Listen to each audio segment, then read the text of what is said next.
Bienvenue à votre émission Cophosidée. Nous continuons nos études sur Au-delà de la mort. Cette semaine, nous allons découvrir, je dirais, quelque chose de magnifique. Une période à laquelle, des fois, certains ont peur. Mais c'est une période, je dirais, de bonheur, de joie pour ceux qui sont restés fidèles à Dieu et qui passeront par cette première résurrection. Nous allons parler de cette période, le millénium. Et nous allons discuter avec Carole et Cassandra nous fera la prière. Notre Père Céleste, merci pour tout ce que tu fais pour nous. Merci de nous permettre de nous retrouver pour ce moment d'échange et d'étude autour de ta parole. Nous te demandons d'être avec nous, d'ouvrir nos esprits et de nous permettre de comprendre ce que tu as à nous apprendre aujourd'hui. Nous t'avons prié au nom de ton Fils Jésus. Amen. Amen. Amen. Alors, quand on vous parle de millénium, vous pensez à quoi? 1000 ans? Pourquoi chercher loin? 1000 ans. Alors, 1000 ans de bonheur, de problèmes. Ah ben, on espère de bonheur. Bah oui, on espère de bonheur. Oui, de bonheur. Donc, ça Forcément. Soit long, écoute. Alors, forcément, ce sera de bonheur pour les élus. Pour les élus, parce que de toute façon, est-ce qu'on peut dire de malheur? Parce que de toute façon, les autres seront morts. C'est ça. Il y aura, voilà, il y aura... C'est du Nous bonheur. serons En fait, voilà, c'est du bonheur. Voilà. Quand on pense à millénium, on pense au bonheur. Parce que le reste est quasi inexistant, puisque les autres... Qui peut me dire, dans la Bible, selon le livre d'Apocalypse, cette période de millénium se déroule de quelle manière? Comment, qu'est-ce qui va se passer exactement durant cette période? Et ça commence à partir de quand, surtout, le millénium? Jésus revient. Donc, déjà, il récupère les élus. Alors, tu nous dis que le millénium commence lorsque Jésus revient sur la terre. C'est ça? Alors, Jésus ne revient pas sur terre. Jésus va rester dans les airs. Dans les nuées, Voilà, il va rester dans les airs et nous le rejoindrons. D'accord? Il ne pose pas les pieds sur terre. Mais c'est pour ça que j'ai pour que ça soit clair. Oui, parce pour que ça soit clair. on entend que le millénium, c'est que Jésus vient sur la terre et ça sera 1000 ans de paix et de bonheur tranquillement. Déjà, soyons juste logiques. Hein. On nous dit bien que tout œil verra Jésus. Donc, Voilà. si Jésus pose ses pieds sur la terre à un endroit, je ne pense pas que tout le monde le verra. D'accord. Il est forcément un endroit où tout le monde le verra. Donc, nous devons être clairs sur ce point que quand Jésus vient, il ne met pas ses pieds sur la terre Nous allons le et que tout œil le verra et que les vivants ainsi que les justes, comme nous l'avons vu la semaine dernière, ressuscités et montent avec. Là, nous devons être clairs. C'est-à-dire que tout ce qui est contraire à ce que nous venons de dire, surtout dans la parole de Dieu, n'est que fable et douceur infinie. Ah oui, parce qu'on veut faire quoi? Aujourd'hui, on entend que les 1000 ans, c'est que Jésus sera là et ça sera 1000 ans sur terre de paix et de bonheur. On entend ça souvent. une période probatoire. Probatoire. Non, et puis, attendez, mais vous avez vu l'état de la terre? Vous pensez vraiment que Jésus a envie de mettre ses pieds sur cette terre? Non, il est temps de la régénération. Il faut arrêter. Voilà. Non, mais c'est vrai. Donc, Jésus revient, il récupère les élus et nous allons monter avec lui et nous resterons avec lui pendant 1000 ans au ciel, le temps que la terre soit régénérée, restaurée. 1000 ans pour que la terre soit... Et il n'y a pas que ça. Mais pendant que nous serons là-haut, ce sera l'occasion pour nous de satisfaire notre curiosité. Parce qu'il faudra bien savoir pourquoi un tel est là et pourquoi un tel n'est pas là. Ce sera l'occasion de manger, surtout. J'ai une question pour vous. Qu'est-ce que vous demandez en premier? Je ne sais pas. Écoute, il y a tellement de choses. Bon, le principal, c'est d'être là. C'est diète. Le principal, c'est diète pour Même pouvoir si on est les derniers poser... entrés, il faut qu'on soit là. Ah, mais nous entrons tous ensemble. Voilà, on montre tous en même temps. Déjà, voilà, il n'y aura pas de premier, pas de dernier. Pas de dernier. Donc, cette période de 1000 ans, millénium, se déroule au ciel. Au ciel. Au ciel. Avec Jésus, Dieu. Et ça, c'est important pour nous de comprendre cela. Au ciel. C'est-à-dire que la terre sera vide. Oui. Sera habité, entre guillemets, par tous les méchants morts. Enfin, donc il va habiter. Enfin, Oui. Enfin, Quand tout le monde sera Quand je dis sera habiter, mort. tout le monde sera mort. Sauf, bien sûr, le dernier méchant, là, qui va, Satan. le pauvre, errer parce Errer. qu'il n'y aura plus personne. Il va s'ennuyer, il n'y aura plus personne. Voilà, et donc il va attendre tranquillement, la réalisation gentiment. de sa sentence. Tout à fait. Mais c'est, voilà, donc pendant ces 1000 ans-là, il n'y a rien qui se passe sur Terre. Nous sommes d'accord. Notre ennemi, il s'ennuie à mourir. D'accord, en attendant. Tandis que nous serons dans la félicité, à poser des questions, dans la joie.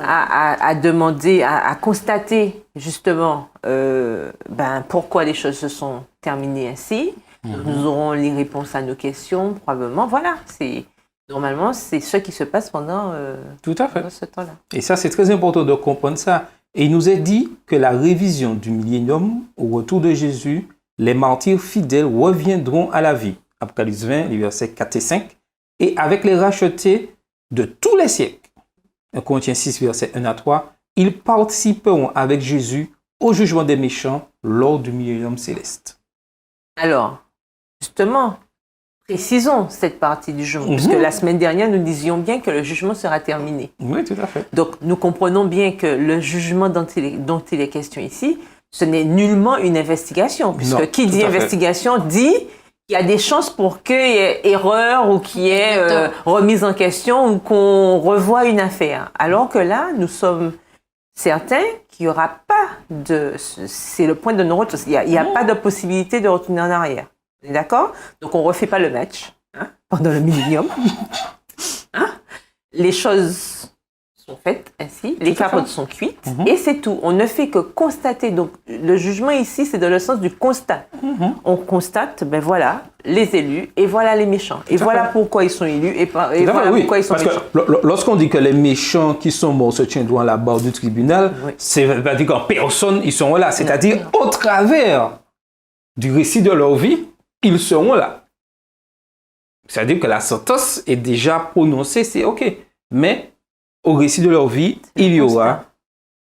Et c'est dans ce sens-là qu'on dit que les morts se tiennent devant Dieu. Oui. Mais ça ne veut pas dire qu'ils vont obtenir, ils sont dans un sursis, comme certains veulent le faire, quoi, Voilà. dans une zone. Parce que, comme je disais tout à l'heure, quand nous parle de 1000 ans sur la terre, certains disent durant ces 1000 ans aussi que même si on a commis des erreurs, tout ça, il suffit dans cette période de demander pardon, puisque nous serons, entre guillemets, dans une période de paix et de bonheur, et que Dieu, dans son amour, acceptera ces âmes, je dirais, qui mériteraient d'être condamnées, ces âmes pour les sauver. Parce qu'ils disent que le but de Dieu, c'est de sauver tous les êtres humains. Mais il ne faut pas qu'on oublie qu'on a bien dit dans la leçon la semaine dernière que Dieu, il est juste. D'accord? Il n'y a pas, s'il est juste, il ne peut pas se laisser influencer par quiconque. Il ne peut pas revenir non plus sur ses décisions comme bon lui semble, parce qu'un tel serait venu lui dire, écoute, je pense que tu pourrais faire une petite faveur à mon meilleur ami. Non, d'accord? La décision, elle a été prise à un moment donné. Voilà. Et le jugement, voilà, dont il est question, c'est juste que, effectivement, ces personnes qui sont déjà au ciel peuvent constater la décision qui a été prise par Dieu. Donc le fameux chant qui dit on ira tous au paradis, non. Non. C'est pas le cas. On n'ira pas tous au paradis. Seuls ceux qui auront suivi les principes iront au paradis. D'accord? Pendant cette période de millénium, il s'agira simplement de constater les dégâts par rapport à ceux qui n'y sont pas. Et puis voilà. Mais il n'y a rien de... Il ne faut pas croire qu'il y a une probation, qu'il y a une chance de non. Non, non. C'est à partir du retour de Jésus, c'est fini. Tout à fait. Tout est accompli. Voilà. Et Madame White dit dans le livre Premier écrit, au chapitre La Terre désolée, page 290, elle nous donne, je dirais, un éclaircissement pour mieux comprendre ce qui va se passer. Elle dit qu'après que le jugement aura passé en revue la vie des méchants, le tribunal céleste prononcera le verdict et la sentence. Ceux qui sont sauvés, les rachetés, fixent le temps que les méchants devront souffrir d'après leurs œuvres. Tout cela est écrit en face de leur nom dans le livre de mort. Là, on découvre un nouveau livre, là. Livre de mort. Il y a le livre de la vie. C'est bien évidemment. C'est pas logique. Qui dit livre de vie, que nous avons la semaine dernière, parle de livre de mort. Et sous ce livre, c'est pour montrer comment que Dieu, il est juste. C'est-à-dire, c'est pas selon son bon plaisir que Dieu décide que telle ou telle personne sera sauvée ou perdue. Tout est enregistré, comme nous disions la semaine dernière. Mais la semaine dernière, nous parlons de ceux qui ont décidé de suivre Christ dans le livre de vie. Tout est inscrit positif, mais tout aussi, ce qui est négatif, est inscrit aussi. Donc, il y a un choix aujourd'hui que nous devons faire. Et c'est capital. Et surtout, en tant que jeune, on aime bien faire la fête, on aime bien vivre pleinement les choses, mais comme dit Ecclésiaste, toute œuvre passera en jugement. Profite bien de ta jeunesse, certes, mais toute œuvre passera en jugement. C'est vrai que certains auront et ont eu l'occasion de pouvoir, après une jeunesse, je dirais, remplie, très active, ont eu cette occasion de pouvoir se repentir. Mais d'autres ne l'ont pas eu. Quand nous avons un ennemi son but, c'est de détruire tout le monde. Mais Dieu reste, et comme tu disais la semaine dernière, nous avons ce libre arbitre. Dieu ne force personne. Nous ne savons pas si nous vivons une vie, je dirais, dévolue. Est-ce que nous avons l'occasion de pouvoir nous repentir? Ou est-ce que si je suis frappé là à l'heure actuelle, dans quelle situation que je serai? Donc, c'est maintenant, pendant que nous sommes en vie, qu'il faut que nous puissions prendre la bonne décision. Et je sais qu'en tant que jeune, c'est pas facile. Ah, mais bien sûr que non. Mais c'est pas facile. Il y a beaucoup de choses. Et puis, il faut pas qu'on oublie que Satan, son but est de nous attirer à lui. Donc, il fera toujours tout. Il fera toujours tout pour montrer que la pomme, elle est luisante, bien rouge à l'extérieur, alors qu'à l'intérieur, c'est pas le cas. Seulement, ce n'est que lorsque l'on croque dedans qu'on l'a déjà avalé et que c'est déjà trop tard. Donc, je pense qu'il faut bien que nous, en tant que jeunes, on soit conscients de cela et qu'on soit d'autant plus vigilants. Donc, mais je me dis, souvent on entend, et chez les jeunes, on entend ceci dire que oui, c'est vrai, c'est à cause de telle personne, comment certains sont à l'église, comme là que vraiment que je délaisse la parole de Dieu. Mais est-ce que devant Dieu, je pourrais dire, oui, c'est à cause de telle personne, mais c'est à cause de telle personne, je n'ai pas suivi. Seigneur, tu peux comprendre, l'attitude de cette personne-là m'a découragé et m'a... Comme ça, écoute, de la même manière que lorsque tu vas à l'examen, c'est toi seul, d'accord? Tu es tout seul devant ta feuille d'examen, tu rends la copie à ton prof, d'accord? Tu es noté tout seul, tu es jugé tout seul sur ce que tu as pu rendre comme travail. Je ne peux pas dire... Ah ben non, tu n'as pas de moyen. Alors, c'est quoi? Tu vas marquer à la fin de la feuille cher professeur. C'est parce que si jamais mon camarade m'a pas donné le cours. Mon ami m'a poussé à venir boire un verre hier soir. Non, tu es responsable. Et là revient encore la question du libre arbitre. Nous sommes libres de nos choix. On est libre aussi d'accepter, de ne pas accepter. On est libre de se préparer pour le retour de Dieu ou de ne pas se préparer pour le retour de Dieu. Et on parle bien de nos œuvres, on parle bien de mon nom et de mon prénom qui seront inscrits sur un livre et pas mon nom, mon prénom, plus celui des autres à côté. Ça veut donc dire qu'on assume à partir de toutes ces connaissances tout ce qui nous arrivera par la suite selon les actions qu'on aura décidé de faire. Oui, donc, parce que l'âme qui pêche, c'est celle qui mourra. La Bible nous le dit clairement. Et il ne faut pas oublier que les prétextes qu'on pourrait utiliser pour accuser X, Y, Z, c'est vrai, on aime beaucoup chercher des boucs émissaires, on aime accuser toutes les lettres de l'alphabet. Mais comme j'aime à dire, quand nous nous réveillons le matin, lorsque nous prenons nos décisions, nous nous plaçons devant notre miroir et la personne que nous voyons devant notre miroir, c'est la seule personne qui est responsable de tout ce qu'on va faire aujourd'hui. C'est-à-dire que les choix que nous aurons à faire, ce sont nos propres choix. C'est-à-dire que, quelle que soit la manière dont XY peut vivre autour de moi, il faut que j'ai un objectif. Quel est mon objectif? Quand je me relève le matin, c'est quoi? Quelle est l'idée que j'ai derrière la tête, comme on dit. J'ai envie de dire, le CV, la lettre de motivation Mais sont oui. personnelles. Mais oui, il faut que ce soit un choix personnel, puisque le salut est individuel. Le salut, ce n'est pas une action communautaire. Nous serons, oui, sauvés, oui, il y aura la grande foule, mais ça reste un choix individuel, c'est personnel. Donc, on ne pourra pas arriver devant le trône, ou en tout cas, notre nom ne sera pas présenté, et dire, ah non, mais c'est à cause de X, Y. Alors, peut-être que le sort de X, Y sera aussi mauvais. Ce sera aussi mauvais comme notre sort, ou pas. Parce que peut-être que X et Y ont eu le temps de se réformer, de changer et tout. Exactement. Pendant qu'on est en train de regarder X et Y, nous, on perd notre temps. Donc, il faut qu'on fasse attention à ne pas tomber dans ce piège de prétexte. D'accord? Comme Caïn avait fait avec Abel. Ah oui, c'est parce que Dieu a approuvé le sacrifice de mon frère que non, je suis désolée. On t'a donné un principe. Voilà ce qu'il fallait faire pour offrir le sacrifice. Tu n'as pas obéi, tu assumes. Non, Il faut assumer. Je suis d'accord avec ce que et c'est pour ça qu'il est important de ne pas juger les autres. Et voilà, dans le but, que le juger les autres, dans le but de justifier nos propres bêtises. nos propres déviances négatives. Oui. C'est-à-dire, oui, c'est parce que le frère faisait ça, fait comme ça, parce que c'est ça. Parce que devant Dieu, chaque personne devra répondre de sa position, de la position du choix qu'il aura fait. Il ne pourra pas dire, j'ai fait ce choix à cause de telle personne. Là, c'est plus du libre arbitre, c'est l'autre qui m'a influencé. Et puis déjà, je pense qu'on a déjà suffisamment à faire à se préoccuper de soi-même pour aller encore dire c'est un tel ou encore un tel. Surtout qu'on ne connaît pas un tel. Hein, voilà. Tout à fait. Donc, c'est l'ennemi qui nous pousse à entrer dans cette facilité juste pour que puisse nous perdre. Ça, mais c'est déjà arrivé, c'est du déjà vu. En fait, lorsque Ève a choisi de désobéir, qu'est-ce qu'elle dit? Ah oui, c'est le serpent qui m'a fait toucher la pomme. Et ensuite, Adam, quand Dieu pose la question à Adam, ah, c'est la femme que tu... Alors que hier, à peine 2 minutes, c'était, ah, os de mes os, chair de ma chair, etc.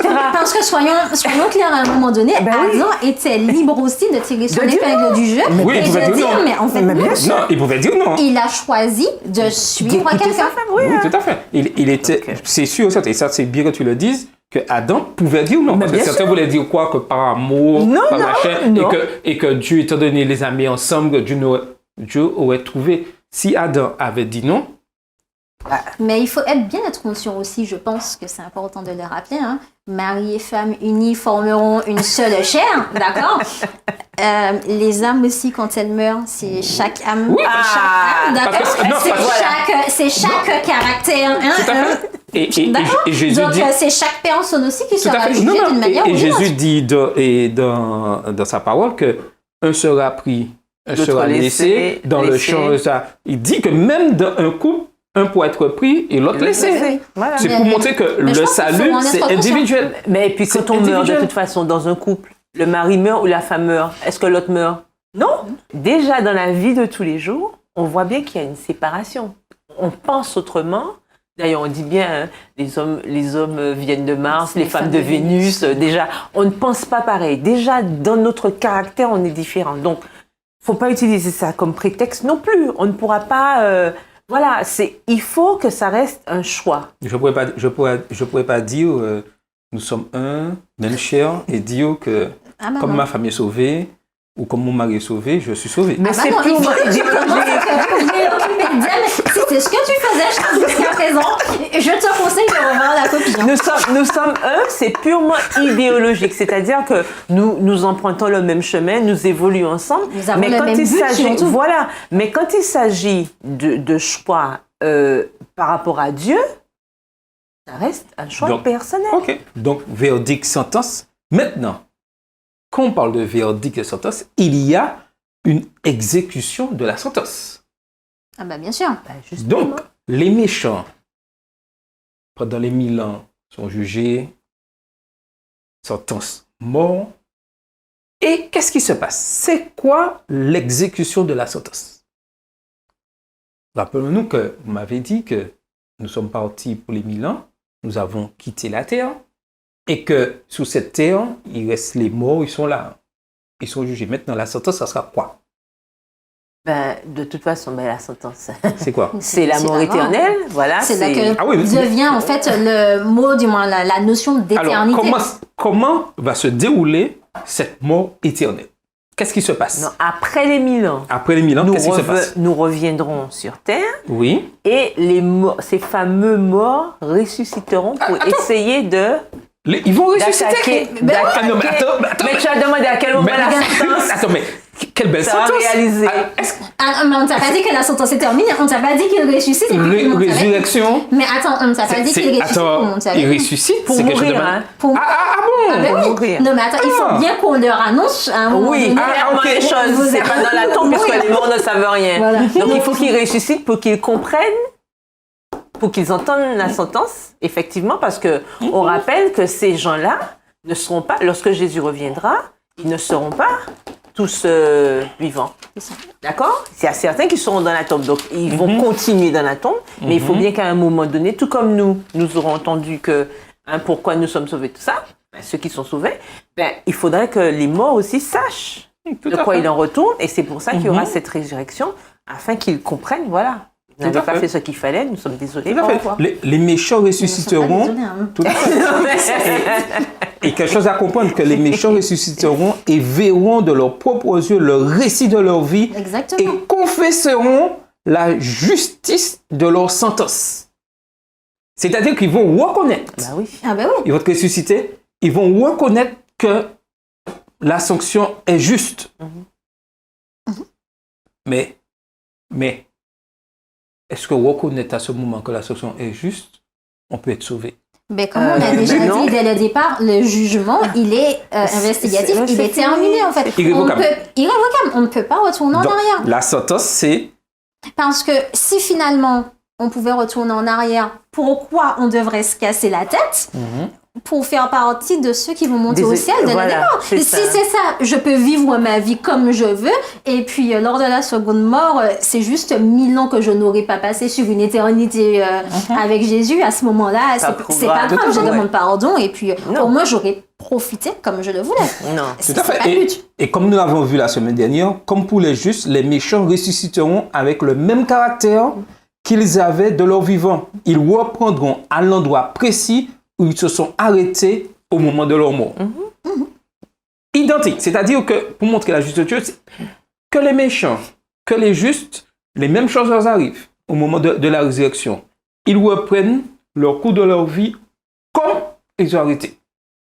Pour montrer que, je reviens et j'insiste dessus, la mort est un sommeil et que rien ne se passe. Pour montrer qu'il n'y a pas d'évolution. Et ils ressuscitent. C'est-à-dire qu'ils ressuscitent avec leur trait de caractère aussi méchant. Mais dans quel but maintenant quand ils ressuscitent? Qu'est-ce qui va se passer quand ils ressuscitent? Bah, pour mourir éternellement. Ouais, éternellement. Tout à fait. Pour constater pourquoi ils sont dans cette situation, et ensuite ce sera la mort éternelle. La destruction totale de la mort, voilà.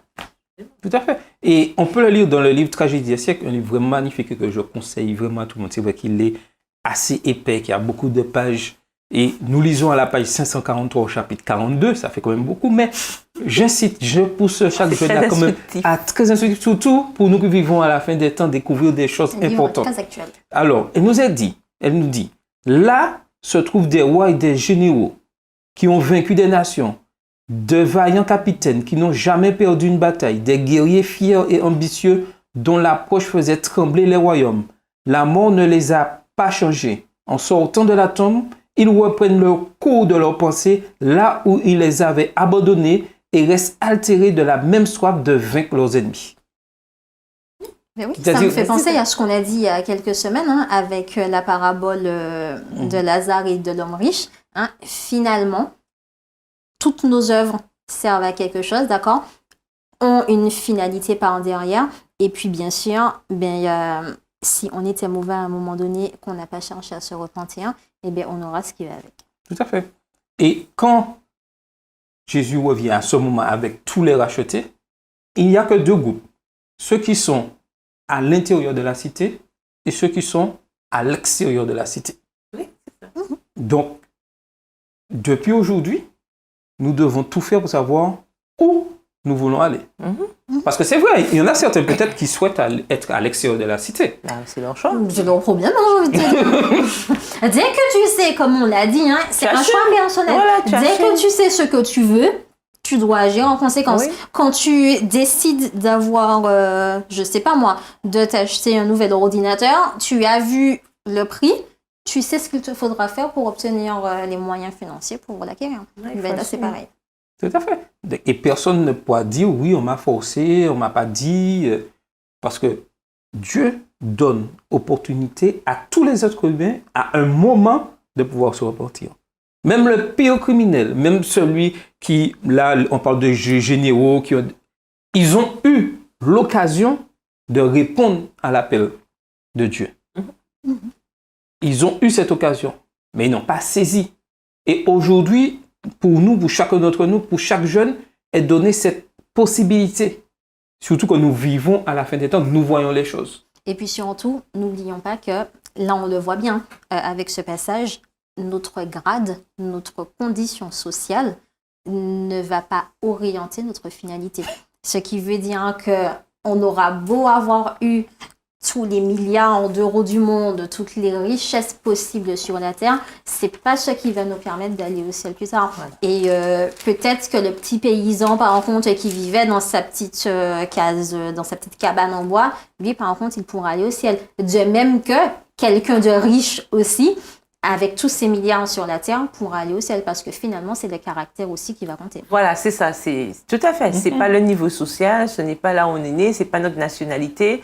C'est rien de tout ça, en fait. Tout ce qui va compter pour notre salut, c'est le caractère. C'est notre caractère, c'est la relation que nous aurons eue avec Dieu et comment nous aurons évolué. C'est ça qui va compter, en fait. Donc, quelles que soient nos origines, ça n'a aucune incidence tout à fait sur la suite, sur cette sentence. Et je vais vous inviter à lire 3 versets qui se trouvent dans Apocalypse 21, les versets 6 à 8, où il nous est dit, Apocalypse 21, les versets 6 à 8. Et il me dit, c'est fait. Je suis l'alpha et l'oméga, le commencement et la fin. À celui qui a soif, je donnerai de la source de l'eau de la vie gratuitement. Celui qui vaincra héritera ces choses. Je serai son Dieu, il sera mon fils. Mais pour les lâches, les incrédules, les abominables, les meurtriers, les impudiques, les enchanteurs, les idolâtres et tous les menteurs, leur part sera dans les temps ardent de feu et de soufre, ce qui est la seconde mort. Donc, nous voyons que la seconde mort, est réservée à tous ceux qui vont à l'encontre de la parole de Dieu. Et sans exception. Surtout aujourd'hui, nous vivons dans un monde qui essaie de faire croire que le bien, surtout que nous vivons dans un monde où on veut nous faire croire que le mal devient bien, que tout est bien. Même tout ce qui va à l'encontre de la parole de Dieu peut devenir bien. Sous le fait de l'harmonie ensemble, tout ça. Et on utilise même des symboles bibliques comme l'arc-en-ciel pour utiliser une abomination que Dieu a dite. Mais la parole de Dieu est claire que tous ceux qui vont à l'encontre de la parole de Dieu, lâches, incrédules, abominables, meurtriers, impudiques, enchanteurs, idolâtres et tous les menteurs, c'est la seconde mort qui leur est réservée. Donc, nous avons cette occasion aujourd'hui, chacun d'entre nous, d'avoir accès à notre avocat, à la mort ou à la fermeture de la porte de la grâce. Cependant, nous devons tous prendre une décision. Tous, nous devons prendre une décision. Il est important de demander à Dieu du discernement. Tout à fait. Pour prendre les bonnes décisions et pour savoir qu'est-ce qui est bien et qu'est-ce qui est mal dans ce monde. Quelle sera ta décision? C'était votre émission Coffre aux idées.